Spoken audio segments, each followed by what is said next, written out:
We were up in the mountains. We were walking through knee-deep snow. It had snowed all morning, a little bit of a breeze in our face, and it was just as quiet as could be. It was that perfect elk hunting morning. It was almost mid-November. My mind wasn't fully attuned to the possibility of grizzly bears. I didn't have my pepper spray where it was handy. Walked up over a little rise, and there was a sow and a cub right there. And at about 3 bounds, as I was hollering bear, that bear was on me. There was no time to chamber a shell and shoot the bear. That bear had Marty upside down, completely off the ground, shaking him. And grabbed the back of my leg, picked me up, and shook me like a doll and threw me down in the snow. And then proceeded to stand over the top of me. I jacked a shell in the chamber because it was what was in my hands. I leaned up against a lodgepole tree, and that bear looked at me, put the crosshairs on the bear's neck, and squeezed the trigger. Nothing happened. That rifle was on safety when I went to fire it, and I remember feeling the front teeth of that bear right about my forehead, and the back teeth of that bear right around the back of my head. And that bear started biting down and pulled the stocking hat off my head. And that bear actually at that point started biting into my shoulder. And all of a sudden that bear just left. And when that bear left, I remember reaching down at that point, grabbing my pepper spray, pulling it up to my chest and popping the safety off it. And I got up to my knees and I saw that bear was in the process of running back down to where Marty was. So I charged and I yelled at that bear as loud as I could again. And that bear stopped and looked at me, looked at Marty, looked uphill, and she just turned and took off, and that cub was already gone. And after the incident was over, that's when the work kind of started. And his hamstring was pretty much opened up completely. When he asked me, how bad is it? He's a guy that likes an honest answer. And I knew that, so I looked at him and I told him, if we don't get this bleeding stopped, you're gonna die. Blood coagulant, blood stopper was, I think, the brand that we had in our packs there.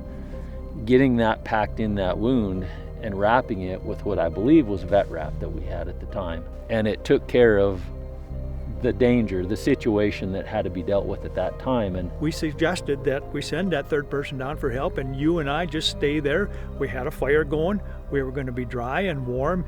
There were some snow flurries in the air, if I remember it, but you had built the lean-to. And it was just a matter of staying there, staying comfortable, or as comfortable as possible, and waiting for help to arrive. And by no means do I want to come here and tell anybody how they should prepare. I want to give suggestions, and they should listen to a lot of other people, and especially experts in the field. Our goal here is to just educate people and let them know how easy it can be to be prepared in that grizzly country, and maybe avoid a situation instead of being another statistic. These bears are extremely quick. They're very fast. They'll outrun a quarter horse. You don't have time to respond if you're not expecting bear. You know, one of the approaches that I've taken anymore is to not hunt alone in areas that have a high population of grizzlies.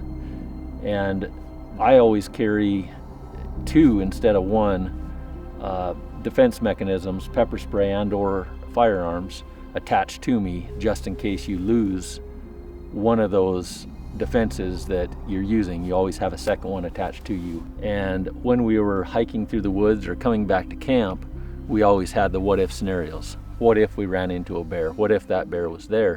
What would we do? And we practiced that numerous times. We already know that I'm going to come up on your right side, so you can, if the trail is narrow, you take that 1 step to the left and I come up on the right, and we're shoulder to shoulder. What we've done there is made ourselves twice as big, and we're both ready to deploy pepper spray or whatever means we have with us that we feel is necessary to repel that bear. As you practice them, and till those things essentially become conditioned. A conditioned response is what we're looking for as far as the safety.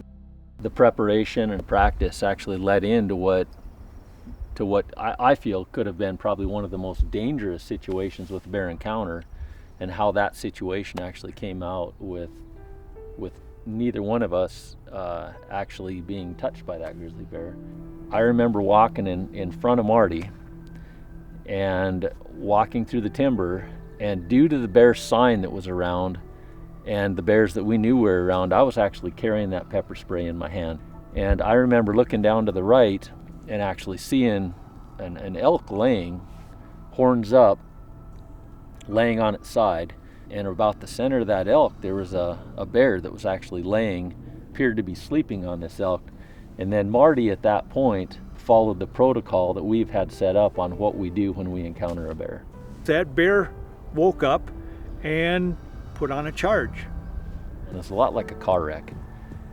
This is happening before you even realize it started. And as Greg had his bear spray ready, so was mine. We both emptied our can of bear spray at the same time in a huge orange cloud. That bear stopped immediately. He actually came to a sliding stop.